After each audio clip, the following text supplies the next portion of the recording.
हाँ तो प्यारे साथियों, स्वागत करता हूँ आपके इस प्यारे यूट्यूब चैनल MSCC ऑफिशियल में। जैसे कि साथियों, हमने पिछले वीडियो जो कि अशोका शास्त्री था, जिनका राइटर है वंशीधर श्रीवास्तव जी, उनका ऑब्जेक्टिव हमने देखे थे और आप लोगों ने भी बहुत प्यार दिए थे।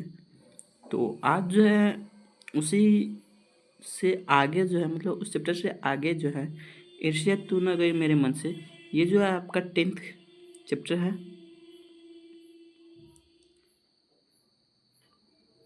थोड़ा स्क्रीन मोटा कर ले। ये जो आपका 10th चैप्टर है, जो कि ईर्ष्या तू न गई मेरे मन से, इनका ऑब्जेक्टिव हम देखेंगे और इनके बाद जो है हम इससे आगे की क्लास में देखेंगे इससे अगला चैप्टर का ऑब्जेक्टिव। और मैं आशा करता हूँ कि जो भी भाई अशोका शास्त्री वाला जो है मतलब ऑब्जेक्टिव देखे होंगे, उनको बहुत ही अच्छा लगा होगा और अच्छी तरह से समझ में आ गया होगा। तो आज जो है हम उनसे आगे बढ़ेंगे। तो चलिए देरी न करते हुए अपना क्लास को स्टार्ट करते हैं। देखिए, ये जो आपका क्लास होगा ये आपका होगा 10वां क्लास होगा और ये नन हिंदी का है, जिसको हम बोले तो क्लास 10th का जो हिंदी होता है वो हम क्लास 8 का हिंदी पढ़ते हैं, इसलिए इनको हम बोलते हैं नन हिंदी। क्या बोलते हैं? नन हिंदी। तो चलिए हम अपना क्लास स्टार्ट करते हैं और देखते हैं ऑब्जेक्टिव नंबर 12 क्या कहता है।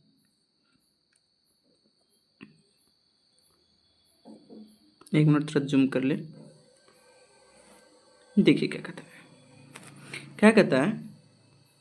कहता है ईर्ष्या तू न गई मेरे मन से, शीर्षक पाठ किसकी रचना है? क्या कहता है?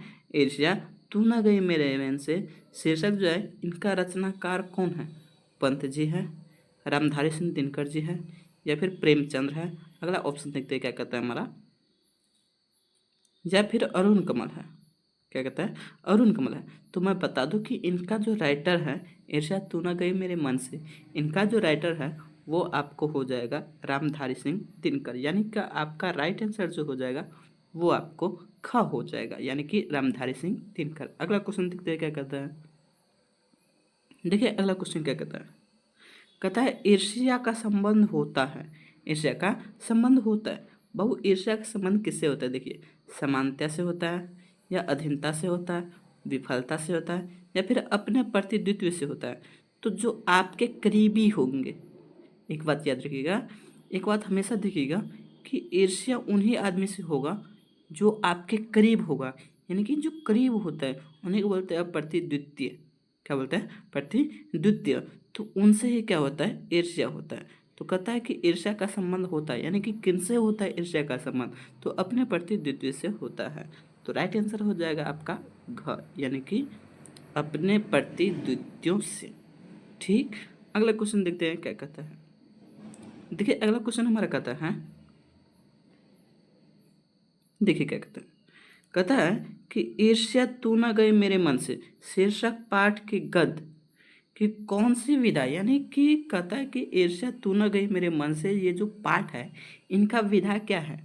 तो मैं बता दूं कि ये सारांश है, कहानी है, या फिर हस्त व्यंग है, या फिर आगे देखते क्या है, या फिर रोचक निबंध है। तो मैं बता दूं कि ईर्ष्या में जो है आपको अधिकतर जो है, रामधारी सिंह दिनकर बताते हैं कि अधिकतर जो है इसमें नाटक वाला कार्य किया गया है। तो ये जो हो जाएगा आपको रोचक निबंध हो जाएगा। क्या होगा? रोचक निबंध हो जाएगा। तो राइट आंसर हो जाएगा इसमें भी घ, यानी कि घ जो है आपका राइट आंसर हो जाएगा। अगला क्वेश्चन देखिए,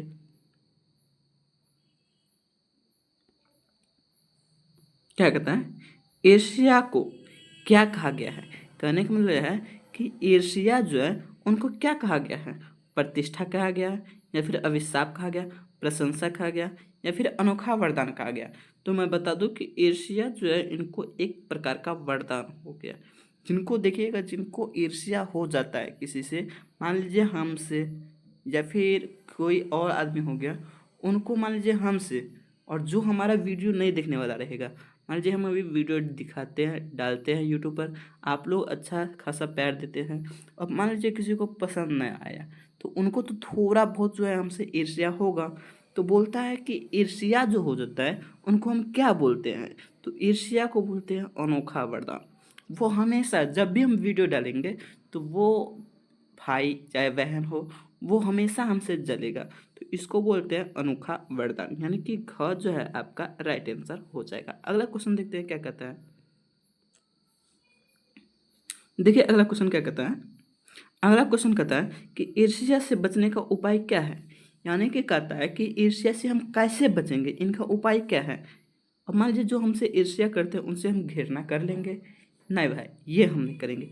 मान लीजिए हम वो हमसे जलता है और हम भी उनसे मतलब थोड़ा हट के काम करें, घृणा करें, वो हमको पसंद ही नहीं आता है, ऐसा नहीं होता है। मान लीजिए आप ईर्ष्या करते हैं, आपसे कोई ईर्ष्या करता है तो आपको घृणा ना करना चाहिए, फिर उनसे क्रोध करना चाहिए, नहीं भाई उनसे जो है क्रोध भी नहीं करना चाहिए।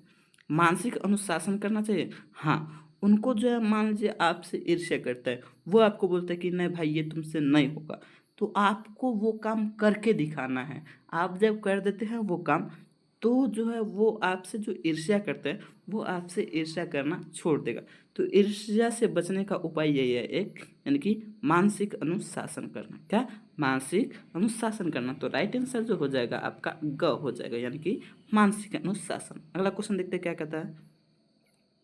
देखिए अगला क्वेश्चन क्या कहता है। क्या कहता है, ईर्ष्या कौन करता है। बहु देखो कि ईर्ष्या कौन करता है, पूछते हैं कि ईर्ष्या कौन करता है। क्या कहता है, जो दूसरे का सुख नहीं देख सकता वो करता है। मान लीजिए हमारे पास धन संपत्ति हो गया, आपके पास धन संपत्ति नहीं हुआ, तो आप हमसे ईर्ष्या करेंगे। दूसरा कहता है दूसरे को हानि पहुंचातना, मान लीजिए हमको हानि हो गया आपको लाभ हो गया, तो ये तो ईर्ष्या नहीं हुआ। सुख संतोष का अधूरा मानता, क्या कहता है, सुख संतोष का अधूरा मानता, या फिर उक्त में से तीनों। यानी कि कहने का मतलब होगा कि ये जो है ये भी होगा आपका राइट आंसर। दूसरे को हानि पहुंचाना ये भी हो गया, और सुख संतोष का अधूरा, यानी कि सुख संतोष को अधूरा मानता।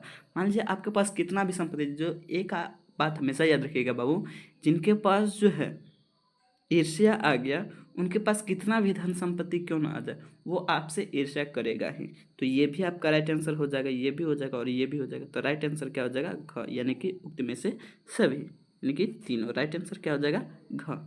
छठा क्वेश्चन देखते हैं क्या कहता है। देखिए कहता है ईर्ष्या की बड़ी बेटी का नाम क्या है। यानी कि ईर्ष्या की बड़ी बेटी है, ईर्ष्या का बड़ी बेटी कौन है। सुख है, दुख है, सुख सॉरी दुख है, ये सुख है, निंदा है, या फिर अगले देखिए क्या कहता है, पड़ोसी है। क्या कहता है, पड़ोसी है। तो ईर्ष्या की बड़ी बेटी का नाम क्या है, निंदा। ये आपका वीवीआई ऑब्जेक्टिव है बाबू, याद रख लीजिएगा, वीवीआई ऑब्जेक्टिव है। आपसे पूछ देगा कि ईर्ष्या की बड़ी बेटी का नाम क्या है, तो आपको बताना है निंदा। क्या कहता है हमारा, तो ईर्ष्या का बड़ी बेटी का नाम क्या है, निंदा, याद रखिएगा। ये आपका वीवीआई ऑब्जेक्टिव है। तो राइट आंसर क्या हो जाएगा, ग। अगला क्वेश्चन देखिए क्या कहते हैं। क्या कहता है, देखिए क्या कहता है, हमें सुख होना चाहिए। क्या कहता है, हमें सॉरी हमें नहीं होना चाहिए, सॉरी कहता है सुख, हम देखिए क्या पढ़ लीजिए, ध्यान किधर और भी था इसलिए। क्या कहता है, हमें नहीं होना चाहिए, मतलब हमें क्या नहीं होना चाहिए, पूछता है लेखक, कहता है कि हमें क्या नहीं होना चाहिए। दयालु होना चाहिए। मान लीजिए कोई गरीब आदमी आपसे कुछ मांगता है तो आप दे दिया करिए, आपके पास नहीं है तब तो कोई बात ही नहीं है, अगर है तो उनको दे दिया करिए, क्योंकि आपसे जो आदमी मांगता है हो सकता है वो आपसे गरीब हो इसीलिए मांगता हूँ, तो वो आप दे देना चाहिए। तो दयालु होना चाहिए, ये कमाऊ होना चाहिए, या फिर ईर्ष्यालु होना चाहिए, या फिर परोपकारी होना चाहिए। तो भाई हमको ये भी होना चाहिए, ये भी होना चाहिए और ये भी होना चाहिए। हमको ईर्ष्यालु जो है ईर्ष्यालु नहीं होना चाहिए। क्या नहीं होना चाहिए, ईर्ष्यालु। तो राइट आंसर आपका क्या हो जाएगा, ग, यानी कि ईर्ष्यालु नहीं होना चाहिए। अगला क्वेश्चन देखते हैं क्या कहता है। देखिए अगला क्वेश्चन क्या कहता है हमारा, कहता है दिनकर किस रचनाकार के नाम से जुड़ा है। गोपाल सिंह नेपाली के नाम से, रामधारी सिंह के नाम से, फणीश्वर नाथ रेणु के नाम से, या फिर फनी प्रेमचंद्र के नाम से। देखिए रामधारी सिंह दिनकर, आप लोग पढ़ते हैं रामधारी सिंह दिनकर, तो क्या कहता है दिनकर किस नाम से जुड़ा है, तो रामधारी सिंह दिनकर, याद रखिएगा रामधारी सिंह दिनकर, पढ़ते हैं ना। तो देखिए क्या कहता है, क्या कहता है दिनकर किस रचना के नाम से जुड़ा है। गोपाली मतलब गोपाल सिंह नेपाली के नाम से जुड़ा है, रामधारी सिंह दिनकर से या फिर फणीश्वरनाथ रेणु से या प्रेमचंद से, तो रामधारी सिंह दिनकर से। राइट आंसर हो जाएगा आपको ख, यानी कि रामधारी सिंह दिनकर से। अगला क्वेश्चन देखते हैं क्या कहता है। देखिए अगला क्वेश्चन क्या कहते हैं हमारा, क्या कहता है, रामधारी सिंह दिनकर का जन्म हुआ था, यानी कि रामधारी सिंह दिनकर जो है इनका जन्म कब हुआ था, यानी कि कहाँ हुआ था, कब का बात नहीं है, हम कहाँ कब बोल दिए, देखिए सॉरी, बोल रहा कि रामधारी सिंह दिनकर जो है इनका जन्म कहाँ हुआ था, बंगाल में हुआ था, उत्तर प्रदेश में हुआ था, बिहार में या फिर दिल्ली में। तो मैं बता दूं कि बाबू कि रामधारी सिंह दिनकर जो है वह बिहार से ही बिलोंग करते थे, यानी कि बिहारी थे। तो राइट आंसर क्या हो जाएगा ग, यानी कि रामधारी सिंह दिनकर का जन्म कब हुआ था, बिहार में हुआ था। अगला क्वेश्चन देखते हैं क्या कहता है, क्या कहता है देखिए, कहता है रामधारी सिंह दिनकर द्वारा रचित पाठ है ईर्ष्या तू न गई मेरे मन से, ईदगाह, ठेस या फिर सुदामा। तो ईर्ष्या तू न गई मेरे मन से ये जो है रामधारी सिंह दिनकर जी के द्वारा लिखा गया है। तो राइट आंसर क्या हो जाएगा क। अगला क्वेश्चन देखिए, इसमें तो आपको समझाने की कोई बात ही नहीं। कहता है कि रामधारी सिंह दिनकर के द्वारा रची गया, मतलब रचित कहानी क्या है या फिर विधा क्या है, रामधारी सिंह दिनकर जी जो है वह क्या लिखा है। तो ये लिखा है ना आपको, इनका राइटर हम बताए थे ना आपको कि रामधारी सिंह दिनकर जी हैं। तो ईर्ष्या तूने गए मेरे मन से यही लिखा है। अगला क्वेश्चन देखते क्या कहता है, देखिए क्या कहता है, देखिए क्या कहता है, कहता है किसके वैभव की, क्या कहता है, किसके वैभव की वृद्धि से वकील साहब का कलेजा चलता था, डॉक्टर के, सिपाही के, ठेकेदार के। अगला देखते क्या कहता है ऑप्शन, या फिर बीएम एजेंट से, क्या है वो बोलता है बीएम एजेंट से। तो मैं बता दूं कि राइट आंसर जो हो जाएगा आपको, वो राइट आंसर जो हो जाएगा आपको वो होगा आपको क, यानी कि डॉक्टर से क्या करते थे, जलते थे। तो राइट आंसर क्या हो जाएगा क। अगला क्वेश्चन देखते हैं क्या कहता है, क्या कहता है, वकील साहब, क्या कहता है, वकील साहब ईर्ष्यालु थे, परोपकारी थे, उदासीन थे या फिर राजनीतिज्ञ थे। तो मैं बता दूं कि राजनीतिज्ञ थे। वकील साहब कैसे थे, राजनीतिज्ञ थे, यानी कहने का मतलब राजनीतिक में जो है इनका बहुत ही दिलचस्प लगता था। तो क्या होगा राजनीति, क्या कहता है, राजनीतिज्ञ थे, क्या थे, राजनीतिज्ञ, यानी कि घ जो है आपका राइट आंसर हो जाएगा। अगला क्वेश्चन देखते हैं क्या कहता है हमारा, क्या कहता है, वकील साहब क्यों सुखी नहीं थे, क्या कहता है, वकील साहब जो है वह क्यों सुख नहीं थे। देखिए क्या कहता है वकील साहब क्यों सुख नहीं थे, बीमार, क्या कहता है, बीमारी के वश के कारण, ईर्ष्या वश के कारण या फिर गरीबी से या फिर पैसे की तंगी के कारण।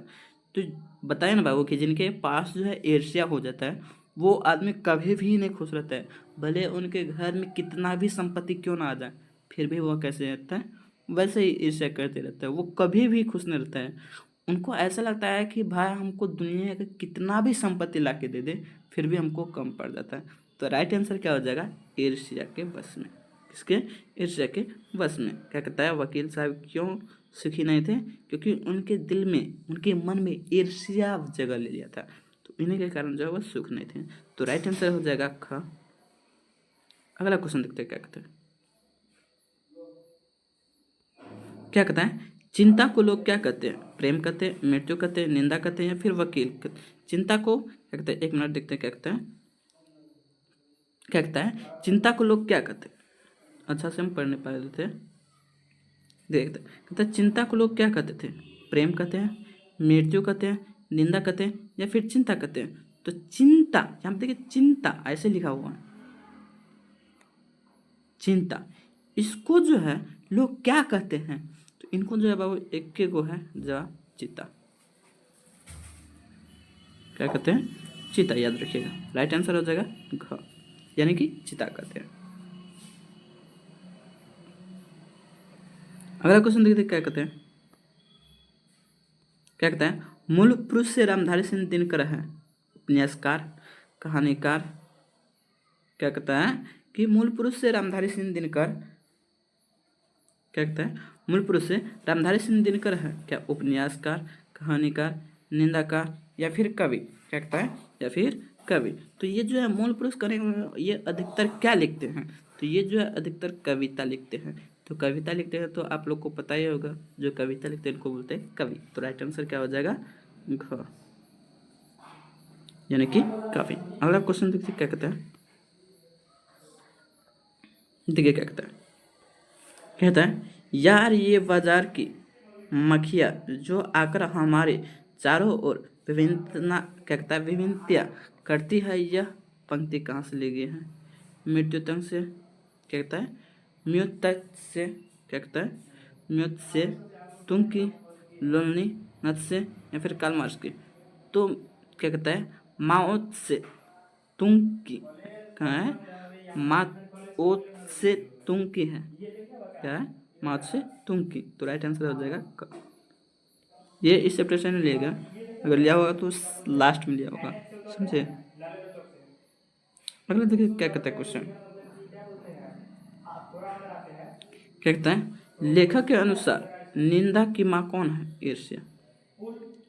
एक क्वेश्चन और भी था इसे निंदा से रिलेटेड कि ईर्ष्या की बड़ी बेटी का नाम क्या है, तो बताए थे निंदा।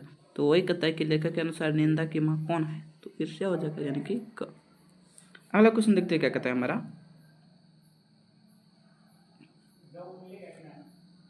देखिए कहता है तुम्हारी निंदा वही करेगा जिनकी क्या कहता है तुम्हारी निंदा वही करेगा जिनकी तुम्हें भलाई है भलाई की है। यानी कहने वाला तुम्हारा निंदा जो है कौन करेगा, तो भाई तुम्हारा निंदा वही करेगा जिनकी तुमने भलाई की है। किसने कहा था, ये महात्मा गांधी कहा था, सुभाष चंद्र बोस कहा था, लेखक ने कहा था, या फिर ईश्वर चंद्र विद्यासागर। तो ईश्वर चंद्र विद्यासागर कहा था। तो राइट आंसर क्या हो जाएगा घ। अगला क्वेश्चन देखते हैं क्या कहता है। क्या कहता है किसे लेखक क्या कहता है किसे लेखक ने अनोखा वरदान दिया। ईर्ष्या को। ईर्ष्या को जो है लेखक ने क्या किया अनोखा वरदान दे दिया था। अगला क्वेश्चन देखते हैं क्या कहता है। क्या कहता है कौन सी कहता है कौन सी चिता के समान है। क्या कहता है कौन चिता के समान है, निंदा ईर्ष्या या फिर चिंता। तो चिंता जो है वह चिता के समान है। तो राइट आंसर क्या हो जाएगा ग। आपका राइट आंसर ग हो जाएगा। और इसी 21 ऑब्जेक्टिव के साथ जो है हमारा क्लास खत्म होता है और आप लोग से मिलते हैं अगले वीडियो में। अगर आप लोगों को ये वीडियो अच्छा लगा हो तो लाइक कीजिए, सब्सक्राइब कीजिए और साथ ही साथ जो है अपने भाई जो छोटे हो या फिर बड़े हो, अगर बड़े हो तो वो तो नहीं देख पाएगा, अगर छोटे हो तो उनको ज़रूर दिखाइए ताकि आने वाले बिहार बोर्ड में वो भी अच्छा से अच्छा मार्क्स ला सके हिंदी में। और एक और सूचना कि अब से जो है आप लोग को मैथ का एक क्लास देता होगा, आज डाले थे हम, तो बहुत से बच्चे देखे भी हैं। तो वो जो है आप लोग का मैथ का क्लास भी होगा अब से। ऑब्जेक्टिव नहीं होगा बल्कि आपको टॉपिक बाय टॉपिक जो है पढ़ा दिया जाएगा, जिनमें से आप लोग को जितना पसंद होगा वो अपना देखिएगा। और मैथ भी अगर पढ़ लेते हैं तो बहुत से अच्छा नंबर आ जाएगा। तो आप लोग मैथ का भी क्लास देखिए। और हिंदी तो है ही हम लैंग्वेज वाला सब्जेक्ट पढ़ाने के लिए, और इनके बाद जो है व्याकरण भी हम स्टार्ट करेंगे बहुत जल्द। तो मिलते हैं आप लोग से अगले वीडियो में, तब तक के लिए बाय।